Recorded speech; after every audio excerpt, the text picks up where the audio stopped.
Here's one of the largest turbine housings I've ever machined. This is a T6 flange Gt42, I think 4202R turbine housing that I machined out for an upgraded turbine for a customer. The customer provided the turbine, which was 80 millimeter by about 87, I think. I just measured it roughly with my calipers without the digital part of it. So somewhere around there.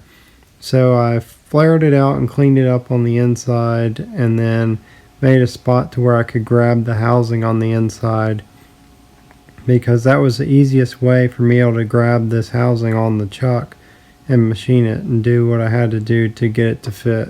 The customer bought this turbine wheel from Precision and then just sent me these parts so that I was able to do the machining for this turbine wheel. For me to do the turbine housing machining on this build, I do need the heat shield, and I need to know the clearance between the heat shield and the turbine in order for me to be able to machine the turbine housing correctly and get the proper tolerances here.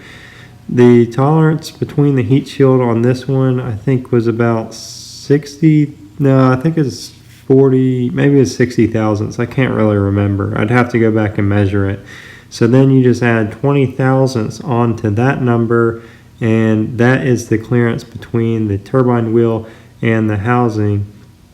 20 thousandths is. I try and hit between 20 and 25. 25 being if the housing is a nickel housing, because they expand more, so sometimes it's better to do that on the nickel housings. This one was just a cast iron housing, so I could just put it in between 20 or close to 20, in between 20 and 25, and it works perfect. The original turbine in the Gt42R is 75 millimeter, so this upgrade is 80 millimeter, so it's a little bit bigger. So this is the upgrade to your Gt42R. Prior to this machine job, I didn't know that there was a larger turbine than the 75 millimeter turbine to fit into the Gt42R, so I also learned something new. I do have some other Gt42R videos. One is on the Gt42R turbo rebuild. I would say it's kind of outdated. I might make another one though, because that one's not in HD, and I have a 42R in, not this one, but another one that I'm supposed to do a rebuild on, so I might just do another rebuild video on that in HD. If you guys think that's a good idea, you can comment below if you want to see that. I also do have rebuild kits for the Gt42R, which includes, I have a cage and then I have a seal kit. So you can go and find that on my eBay store.